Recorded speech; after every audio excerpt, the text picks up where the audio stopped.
Hey, listen up. We got another episode of Wise Kracks, featuring the crack man himself, Bill Krackenberger, and our co-host, John Orlando, straight from Las Vegas.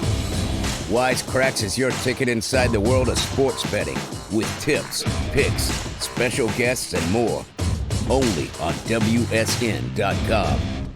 Hey, everybody. Welcome back to another week of Wise Kracks. John Orlando here with Bill Krackenberger. We've got a fun week in sports, capped off by a wild Patriots game last night, and we'll get into all of that. We've got a huge guest today, a longtime friend of Mr. Krackenberger here, who played in the NFL for 12 seasons, and I speak of Mr. Billy Joe Tolliver, which is kind of cool. Yeah, I'm looking forward to having him on. Good friend of mine, and we had a crazy game last night. Are we getting into that yet? Yeah, go for it. You know, it's funny because I'm a spokesman for PointsBet, and I also do a podcast during the week with Todd Furman and Pain Insider, and that gets a lot of eyeballs. And I talked about weather, never thinking that it was going to apply already 5 days later before we filmed 5-6 days earlier. How weather comes into play. I was actually saying when they show the field and snow on the sidelines, they're all bundled up, the reporters and shivering, how that's an overreaction. People automatically bet under, and that's wrong. However, I also said in the promo video that the wind means everything. The snow means nothing. Mm-hmm. It's the wind. If there's wind like 15, 16, 18, 20 miles an hour, the wind gust, if they're up to 30 miles an hour, yes, I would agree. Under is probably the right play. Under on props, offensive props. Well, I seen gust predicted of 47 last night, and I think they did hit that because I seen the goalpost shaking. They wouldn't even go for an extra point. Right. They went for a 2-point conversion. That's how hard it was to make an extra point. So it did come into play where the under was the right play, but under bettors didn't think so after it was 15 points scored in the first quarter. I'll tell you that. Right away, they was like, oh, my God, this is exactly what, you bet the under. I'm a sucker. But no, there was a bunch of field goals then left and maybe a touchdown. It was a dead under game. And, again, the wind is just look at the Mac Jones. He threw 3 passes. Did you watch the game, John? Yeah. He threw 3 passes on offense. And literally just ran the ball down the Bills' throat. Yeah. I mean, they did. And it's amazing. I was calling Matt, my buddy Matt, who's one of the producers on the show here, and I actually was texting him. It's like, so Buffalo knows what's coming. This is 30 runs now. They know what's coming. They know a run is coming. Right. And they still couldn't stop it. Still can't stop it. That's amazing. And that I hate to say. Do you think it's the kind of thing that they think like, oh, they're gonna try a pass, and like you just keep doing that? No, I think that they know. I don't think they're the quality team that people thought they were. Right. I mean, they've lost now to Jacksonville, Indianapolis, and a good New England team though, and that was and they could have won the game at one point. There were 4 minutes left or so, but Belichick is amazing. I'm looking at our notes, and I can't believe what I'm reading is accurate here. So help me if I'm got this wrong. A bettor at BetMGM put $257,267 on neither the Bills or the Patriots to score 40-plus points. The bet pays $2,573. Is that possible? Yeah, that is. It seems like a lot, though. Bet $250,000 to win $2,500 on both. So, I'm just trying to think. So, that means neither team's going to score 40 plus. So, if either team scored 40 points, he loses. Correct. Oh, that's ridiculous. That's ridiculous. And what was he thinking right away when the score was, 8-7 first quarter? I mean, right. That's a big sweat. Wow. To make $2,500. That's crazy. Don't you just? You think this is the $2,500 mean a lot to you? Or does the $257 mean a lot to you? And that's what you make your decision. Right. So it's just most people in the world are going to say no way to that. I don't know. That's a bridge jump like I never heard. They call the bridge jumpers guys that were bet 1 to 9 shots in horse racing to show. They call them bridge jumpers if the horse doesn't come in first, second, or third. That's a bridge jumper to the max. I mean, what kind of bankroll do you have to make that bet, or is probably it, at not that what point you it think. Doesn't matter. Probably just a gambler and just I can lock up some dinner money for the week. Yeah. Yeah. It's just insane. You're probably right. It's so crazy. Yeah. I mean, that's just crazy. Yeah. I mean, it's just leading into the game, New England averaged 28 for I'm reading here for and 15 against. Buffalo's 29.6 and 16.5 against. This just did not. I don't know why not put 2,500 on the under in the games. Right. I don't get it. Wow. Last week we discussed the will the Lions go winless bet, and they came out and won. And that was a bet at some of the sports books that you can make. You can make that bet. Right. Will the Plus Lions 250, I think. Yes, right? we just talked about it. And, yeah. And now they beat. I think it was the last play of the game. I was in the Wynn watching the games.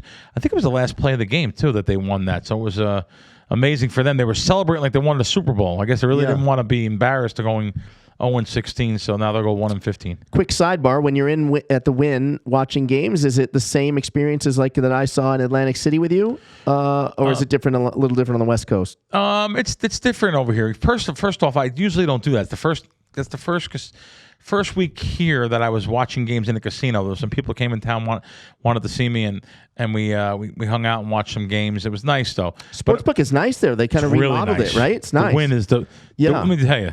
It's intimate. The Wynn's the best casino in town.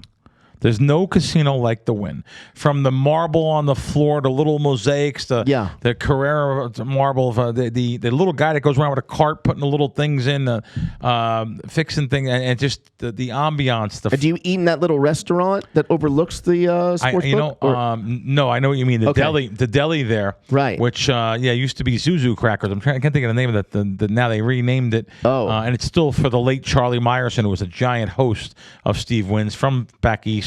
Brought a lot of players in. Okay. It might just be called Charlie's or whatever it is called now. But the restaurants are great though. SW's great. Lakeside's great. It's a classy place. It really is classy. Wynn. Yeah, and Steve I don't Wynn care what they say. game. I know they canceled Steve Wynn or whatever they did. Let me tell you though, he was a genius at what he did. Yeah. No one's done more for this city, right? Nobody I know. Now, I don't know from a casino employee standpoint, because if I'm a dealer, and by the way, the dealers make a ton of money there. So the dealers are making 6 figures a year. They're there.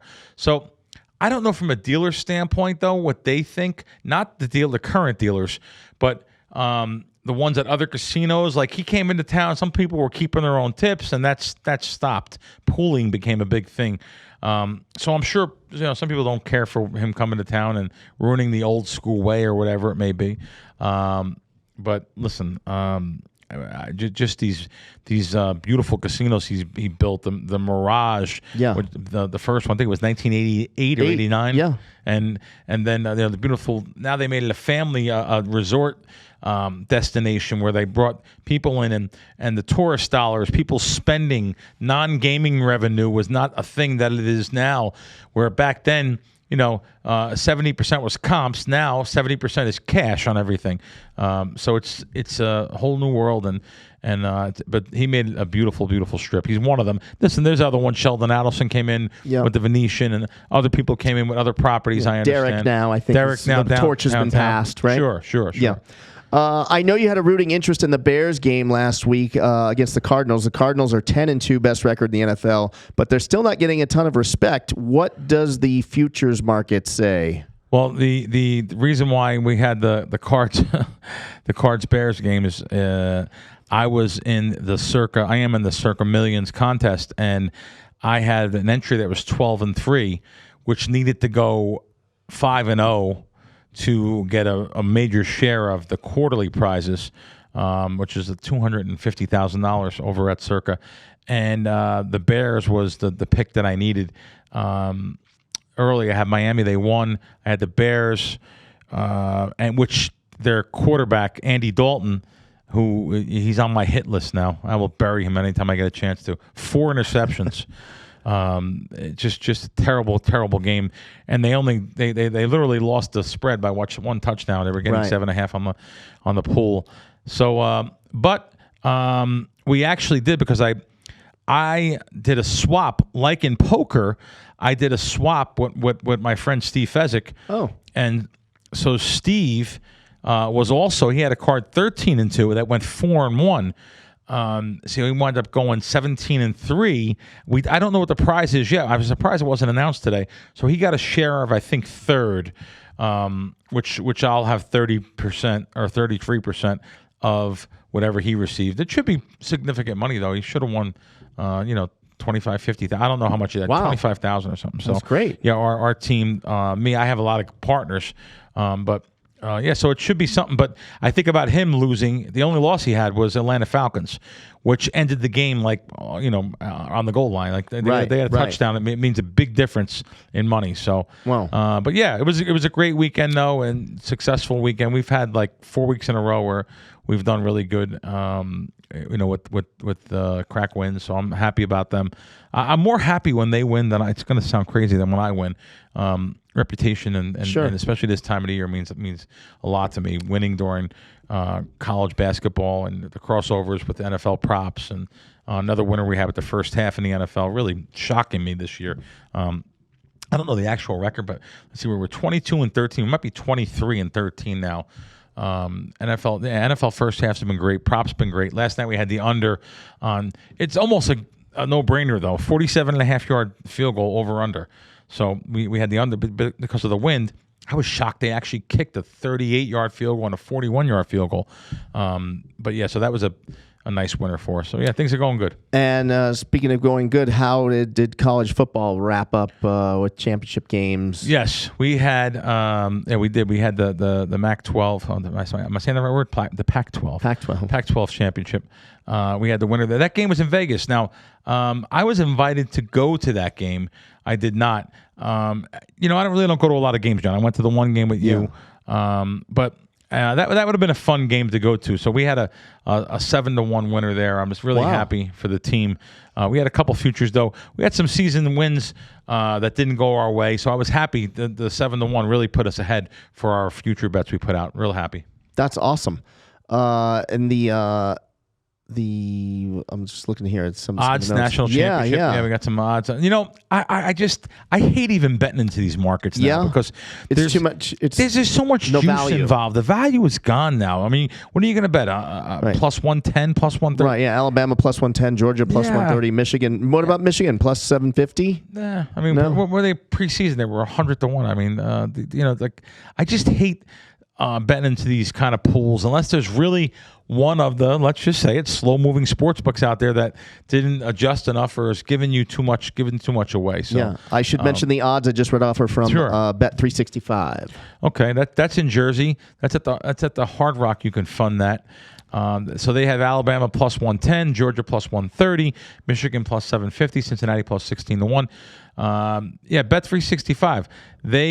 I had them and they were good. I was so it was so easy to get money in and out of them, which is something I like to know because in the beginning when all these sports books opened up, you don't know what their payout is like. It's so hard to get money in and out. It's really like bank wires. You use your bank card and they were like, oh, this is gambling. We can't fund this. I think, let me just call it like it was. I think the powers that be at one of the big sports books that are out there, maybe DraftKings, FanDuel, maybe Bet365, they've got some banking laws or banking connections that they got these banks to authorize. What do they call them? ACHs? Yeah. Transfers. Like wire transfers. They went so easy. Even when I ran out of money in one of them, I think it was this one because I don't keep a lot of money in Bet365, but there was a really great bet for the Super Bowl, so I said, let me try to transfer $5,000 over from my bank. I didn't know it went right through. Wow. I was shocked. So, yeah. Speaking of college football, it's bowl season's coming up, and there's plenty of games to bet on. So the Crack Wins users hope to benefit and will benefit from being members of Crack Wins. So if you want to get in sports betting and you haven't yet, now's the time. Just download the Crack Wins app. It's on Apple. It's on Google Play. You can just go to crackwins.com. This is an exciting time. You still got the bowl games. You got college basketball, Super Bowl, obviously NFL playoffs, Super Bowl, and then before you know it, it's baseball preseason and baseball season, right? It comes quick, right? Wow. Running really well. Just to give you an idea what the Crack Wins, what you do being a member here. This morning, I gave out a game this morning, South Carolina plus 9. It was plus 9 here at Circa, plus 9 at Westgate. and I can look now on what the current line is. I know it's not that no more, but yeah, I gave it out. I sent it out plus 7.5, a very obtainable line. I like to send out games that are obtainable, that aren't a fake line. So even though I see 9s on the screen and 9s here in town, that's the line I gave out, plus 9. I think now let's see where it's at. Oh boy. Billy boy, I gotta find this game. It's one of those games that are like the 30th. Yeah, South Carolina. It's now 7. It was even 6.5 at Circa today, but it's still at William Hill. You can grab 7.5. So good moves though. Good moves. These games all moved. They're key numbers too. 7, of course. 7 is the keyest number in college football. 3 is the keyest in NFL. So that's just part of what we do at Crack Wins. You get great line value, great closing line value, but that equals wins in the end. By being on the right side of the line move at kickoff is key. So we got things going. Things are running really good, and I really like the way it's going. College basketball. This is my wheelhouse now. You're talking November, December, January even. I've really run really well on college basketball. We're running so good. I hate to even give out the percentage. It's an unobtainable percentage long term. But overall in college basketball lifetime, I'm close to 59%, which is going to make you a lot of money. We're hitting 60. We're on 62% pace right now. That's where we're hitting, almost 62. So it's anyone that's legit will tell you that's amazing. That is amazing. Well, I'll tell you what is also amazing. I'm jealous that you're able to read all of that with no glasses, and I'm looking at your font. Look at my font compared to yours. It's ridiculous. I don't even want to turn my screen around to show the viewers because I've got this is ridiculous. Your font is like tiny little bugs on a page, and you're just reading it like it's no problem. I'm pretty lucky. My parents both had glasses too, and I do need them though for driving at night, glasses. But we're reading off a screen. I'm pretty good. Talking about some of maybe the promos and stuff. With your eagle eye, is there anything that catches your eye on WSN.com over there? That someone direct messaged me tonight on Twitter about a bonus. He said, "Oh, they have that 7,500 back code." He asked me about it, and I thought he was talking about with Crack Wins. I'm like, "What do you?" But I figured it out. He was actually meant WSN. It's the best bonus in the business right now, which you can find on WSN.com. It's the bonus code 7500 back. For a 7,500 risk-free bet at the Sports Illustrated Sportsbook in Colorado. So I'm hoping the sportsbook opens up in some different jurisdictions, though. But listen, once you get your foot on the ground here in the States, that's what happens. You start to expand to other jurisdictions. So this particular bonus is only available at select sites, including WSN.com. So you must use that bonus code to get that money. Sign up through the links at WSN. That's just one thing that I could talk about for the WSN. I go there all the time for the latest stories, finding out what's happening. Amazing amount of articles they put up every day on all different things in the sports and sports betting area. So make sure you check that out, guys. WSN.com. All the different bonuses. You can click on the states and open up the state menu of what sports books are there and bonus codes. And you can also, like I said, read some great articles, learn some different techniques, and learn what's going on in the industry. When maybe if you don't have sports betting by you, there's an article on there talking about when you're going to have it by you.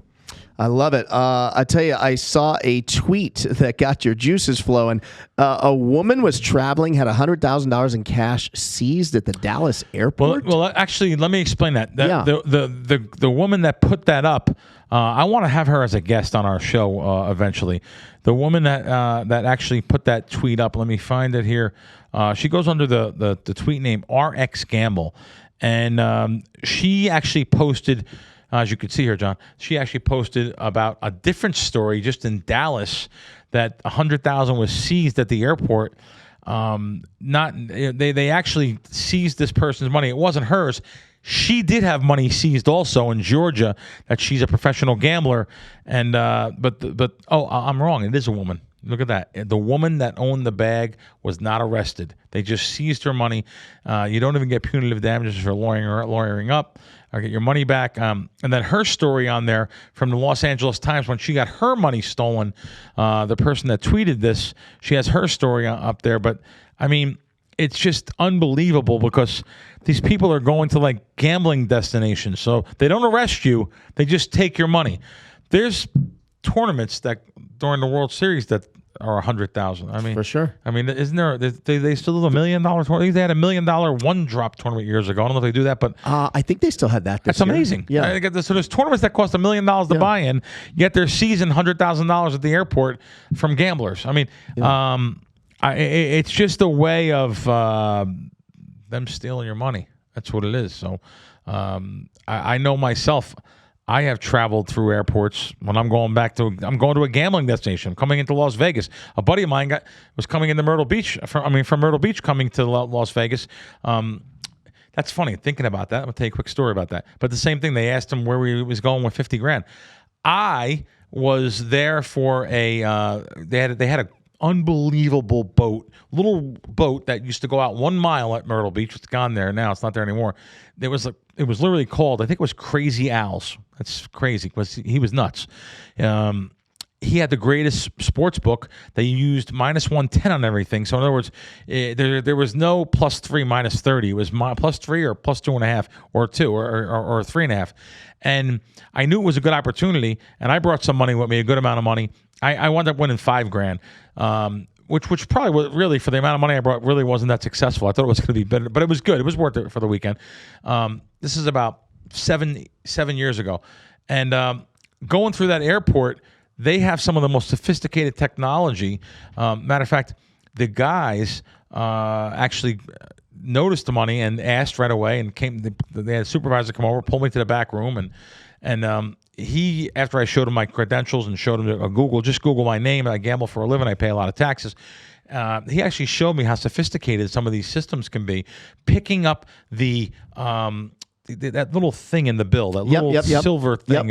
It's not silver though. I forgot what it's made of. Like foil or something. The foil gets picked up by this particular type of machine. So anyway, just fight for your money, guys. You're coming to Vegas. You're going to gambling destinations. Just don't give it up so easy. But be prepared for that to happen. Don't fumble. Don't seem nervous. It's not a crime having cash. It's not a crime having cash. Yeah, you shouldn't even have to worry about it. Right? So anyway, So hopefully we get her on the show though one of these days. I asked her to come on once. This is not she was just tweeting out that someone else got busted, but she did get busted back 7 years ago. So, wow. Yeah. Bill, we must talk about the UFC card this weekend. There's a huge UFC fight this weekend. This card is huge. The card stacked. itself looks like it's really stacked. Amazing. Yeah. Obviously, the main event is Charles Oliveira versus Dustin Poirier. This is an incredible fight. Charles is the current champ. Poirier obviously coming off 2 wins against McGregor. Poirier getting the money though. And I see Poirier it open at 140. Money. It's -170 at some spots. Oh wow, is it really? Yeah, William Hill's -170. I think Dustin wins this fight. I mean, Mike Chandler, I don't know if you remember, almost beat Oliveira when they fought Oliveira's last fight. And Mike had him rocked round 1. Basically, the bell saved him. And then somehow Charles recovered and then went out and submitted. Is this a big money fight, John? Will they get 7 figures each fighting? Oh, well, not disclosed pay. You never know. So, the athletic so commission, different than boxing. Yeah. So they get the guarantee. I think probably the guarantee is probably maybe $500,000 for each, but then they get pay-per-view points on the back, and we don't know what that is. They can make over $1 million for each. Sure. Yeah, yeah. I would think Poirier's probably going to make around 5 to 10. Oh wow. Yeah, I would bet he does. Yeah. And there's some other good fights, obviously, and then there's Amanda Nunes is fighting Juliana Pena. Amanda's I think -900, something like that. They're trying to make it sound like there's a matchup here. Hopefully, I don't end up eating these words like an idiot on the Any Given Sunday rule. I mean, it is a fight. Anything can happen. Anybody can get caught, but I don't see it happening. I think Amanda gets her hand raised for sure. I think if you did want to look at something, I think Cody Garbrandt is fighting. I think he's a favorite. He's probably like -130 or something. So you got a lot. And, he's a favorite. Okay. I would back Cody on that one. I think, I mean, it's not, he it's is not a a 130, 125. Okay. Yeah, I think that's a good fight. I think Cody's going to come in and I think he's going to look really good. So should be that's good my weekend. 2 cents. Yeah. All right, Bill, we're now honored to be joined on Wise Kracks by a true two-sport athlete. In addition to being a friend of yours, Crack, for many years, he's a former NFL quarterback who played 12 seasons in the NFL, including stints with the Chargers, Falcons, Saints, amassing over 10,000 yards passing and 59 touchdowns. This guy's no joke. In his second act, he became one of, if not the most successful, celebrity tour golfer ever, winning the American Century Open 4 times. Bill Krackomberger, I speak of your friend Billy Joe Tolliver. Welcome to Wise Kracks. Hey, John. Hey, Crack. How are you? Good, man. Good. Great to see you. Really appreciate you taking your time to come on tonight with us. So much to get into. And I was telling these guys how we knew each other through a mutual friend that was flying in on a private jet. Nice guy. Comes in all the time. And met him years ago, too, flying.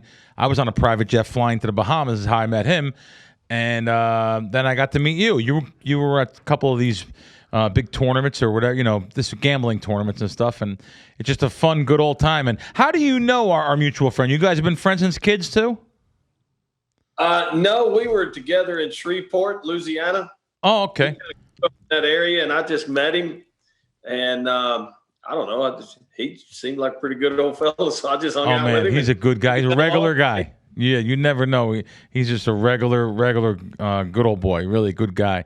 So what a colorful life that you've had. Did some research here, too, and career you've had. San Diego, Houston, Atlanta, New Orleans, some really fun cities to live in and play in. I'm guessing you lived in a lot of them. When you think back on your playing days, Bill, what are some of your first memories that actually come to mind? What's some of the things that you look back on now and say, wow, I can't believe this happened, or that was just something that was standoutish? Anything that you could say? Oh, you just, when you get old, you age and you're gone from the game, and you just forget about most of the plays, most of the games, and Sure. all you remember are the guys. You miss the locker room more than anything, hanging out with the fellas and just preparing for the game and playing. As you got older, the preparation became so much more important that you wish you knew that as a younger kid. I got you. Now, I read something, but my mind's not. Now I'm at a loss. I don't have a note for this. Did you go into a game for the first pass you threw a Hail Mary, or the last pass of the game for a touchdown? Do you remember that? I'm sure, right? Yeah, I was in. I don't remember. It was like 91 or something. Right. I threw a lot of Hail Marys. Oh, really? You're coached to bat it down. Just bat it down. Stop intercepting it. Very good. We were playing the 49ers. I want to say it was 91 or 2, so maybe 91. And, I've played the whole game, started the game, and it came down to a last couple of throws, and we were fortunate enough Mike Haynes just ran under one. Oh, cool. All right, John. I was wondering, do you spend much time watching games today? And if so, what do you think of today's game? You were one of those sort of early gunslingers, not afraid to take chances and put your body on the line. Do you see that the game has changed a lot, specifically like with rules on contact with quarterbacks and things like that? Well, John, I do watch the games, college and pro. I watch as much football as I can. I like to keep up with it. I love the game. It still hasn't left me. And so I watch all I can. And today's world, I really don't know how you play defense in today's world. How do you hit anybody? There's just a lot of rules changes. And, some of it's for player safety. But, who knows? Is it really? But as far as the quarterbacks go, it's a different game. They go out there and complete 70, 72, 73% of their passes and everything. Don't have to worry about getting hit in the head or the knees or anything like that. But they're still so just uber talented. I mean, these cats that are playing, you can reel off 2 handfuls of guys that are just fantastic players. Wow. And what you personally think there's like 2 dozen quarterbacks? Like, do you have anyone in particular that you really like and wow, you love to watch him? Well, usually I pick the games. I'm a big Cowboys fan, so I watch all the Cowboys. Oh, so is he. But don't let the Raider beanie fool you. I'm he's Cowboy number fan. 1. Yeah. Yeah. So I don't miss those games. But, Dak Prescott I really like. So, but basically I watch quarterbacks. The matchup last night, Buffalo and New England. I enjoyed whenever this airs, but when Buffalo played New England Monday night, I enjoyed watching that game and with the elements and those two quarterbacks. Whenever Aaron Rodgers plays, there's just a lot of guys. I'm a big fan of Jared Goff. I would like to see him, really step up and do the things that he has the capability to do. Matt Stafford, I really love the Carr kid with the Raiders. He's fantastic. I mean, just all around. The kid leads. He does it all. He's just a fantastic player. Big fan of his. Wow, you got some good things to say there about some good quarterbacks. Well, there's a lot of guys. I love to watch the progression of Lamar Jackson. Sure. The kid in Arizona, Kyler Murray. These young kids that are coming around. And, who doesn't like to watch Russell Wilson drop back and throw the football? He's amazing. The best deep ball you ever saw. And what do you think about Tom now still? Just amazing, right? I mean, can't really say too much more than anyone else has. Everybody wants to talk about the greatest of all time and everything else. Why don't you just put a Mount Rushmore up there? Yeah. Here's the 10 or 15 guys that they're just the best. Yeah, absolutely.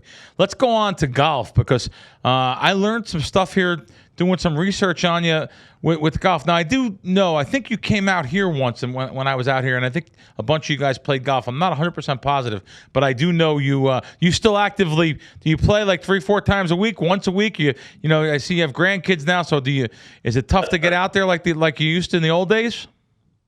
No, it's gotten to where, I usually play on Friday, Saturday, Sunday, stuff, weekend golf. Play a lot of tournaments. By the look of my forehead in this camera right here, apparently I'm playing too much because I look really red from here down. As white as I can be up here from that hat. Now you're in Louisiana where the weather's still great to play golf. I mean, that's unlike up north. That's great. Yeah, it's been pretty nice here lately. This is the time of year, but then, January, February, roll around, it'll get worse. So you won your first of 4 American Century Championships in 1996. I've learned about this. I'm reading about it while you were in the NFL, actually. So you won most of your recent one. I think it was in 2010, the most recent one. You're like the Tiger Woods of that event, it seems like. So I have to know, when did you get into golf? How'd you get this good when you were, when you had these football obligations, you were still this good in golf at that age? Did you play as a kid or did you pick it up? I mean, what's some great tournaments here you won? No, I picked it up going into my senior year in college. My cousin told me that quarterbacks play golf in the NFL, and I always thought it was kind of a sissy sport. I didn't, really didn't get into it. And I, as years go by, I couldn't have been more wrong. It's a great game. You never get it, it just beats you up, and then you have one good shot, brings you back. I mean, I just enjoy the challenge. And when you get out of the game, you get out of playing ball, and you need something to, keep that competitive fire going. Wow, so you didn't start really playing seriously until your senior year of college, and you were that good? I never touched the club till the summer before my senior year in college. That's unbelievable. Athlete. Wow. Athlete. That's an athlete. Yeah. Great. Over your career, you didn't just play with legends. You played with some all-time great characters in the game. So I wanted to play a little fun game with you here. And I'm going to mention some names, and I just want the first thing that comes to mind when I mention some of these names. I'm going to start off with Jim McMahon. You want the first thing that comes? Yes. Yes. Jimmy Mac's a dude. He's just a dude. Cool. Ricky Williams. Heck of a runner. Mike, yeah, big leg. Mike Ditka. Interrupted. You say it again? Mike Ditka. Oh no! Oh, we lost him. Boy, cliffhanger on Ditka. That was good. Wait, no, we lost you. Bill, we lost you. Tell me again, Mike Ditka. Mike Ditka. He was intense, and he loved the game, loved the guys. A very generous human being, but I'd run through a wall for Coach Dickett. Whatever he said. I mean, wow, yeah, that's great. And how about Jerry Glanville? Jerry's another guy. I had some great times with Jerry. It was fun playing football for Jerry Glanville. He was out there. That if I had to give the one word, I'd say out there. Or two words, it's out there. But he was really good at what he did. I had a great time playing for him, and I would do it all over again with him. He was awesome. Wow. One more. And then the last one would be Brett Favre. Obviously you played with Brett in his rookie season. I believe there was a game where he threw 4 passes, 2 were intercepted, and the other 2 were incomplete. Back then, even in his rookie year, did you see the great Brett Favre becoming what he would become? Well, me and June always knew it. Favre had it. He was going down a little different path at the time. Kind of relegated to that 3rd spot in his rookie year. And, he just, I'm never going to play this year, so it doesn't matter. But when he played in Washington, there was one play in particular that I'll never forget. He comes in, matter of fact, we're getting the break speed off of us. I mean, they're kicking the baffles out of us. I think they go on and win the Super Bowl that year in Washington. And, Favre comes in and like late in the 4th quarter, and June just says, "Hey, let Favre get some reps," and that's okay. We're getting beat down. So Favre comes in, throws this bullet across the middle, like 7-yard pass. I mean, it's just 1,000 miles an hour, and it goes right through Mike's hands. And somebody, I keep wanting to say Kurt Gavea, but it wasn't Gavea. It was somebody else, another linebacker, picks it off and runs it in for a touchdown. And Favre, I'm standing by June on the sideline, and Favre is yelling at Mike, trying to get Mike to come talk to him. And June is yelling at Favre because June needs to talk to Favre about, "Hey, man, let's try a change up on that. Let's take some off of it." And finally, June's yelling, Favre, come here. And Favre's going, Mike, come here. And finally, Mike comes over there at the same time Favre gets to us. And he goes, "Hold on a second, June." And he looked right at Mike and he said, "You learn to catch that ball right there and I'll make you famous." Wow. And he looked at June and he goes, "What?" And I said, "June, I think the kid gets it." And we just walked off. June went that way and I went this way. And Favre's just standing there like, "What? Y'all tell me something." A bad play that happened for him was the one play that showed that, okay, this kid gets it. That's awesome. Last one from me. Go ahead. Do our Cowboys have what it takes to get to the Super Bowl and maybe win the Super Bowl? Oof. God. Man, I sure hope. I'm very happy that Mike McCarthy's there. I would like to see Dak stay healthy and give us that opportunity. We got a tough, Washington's coming on. They're playing better. If Philly keeps letting Gardner Minshew play, it could be a problem for us. We're running into things. The Giants are in disarray, but somehow they always figure out a way to beat us. So who knows what's going to happen? Let's just win the division, get in the playoffs, and then let's cut Dak loose and those receivers and let that defense get healthy and play like they play. You got a chance. I'll take it. Yeah, this was a big bet this week. You don't even know it yet.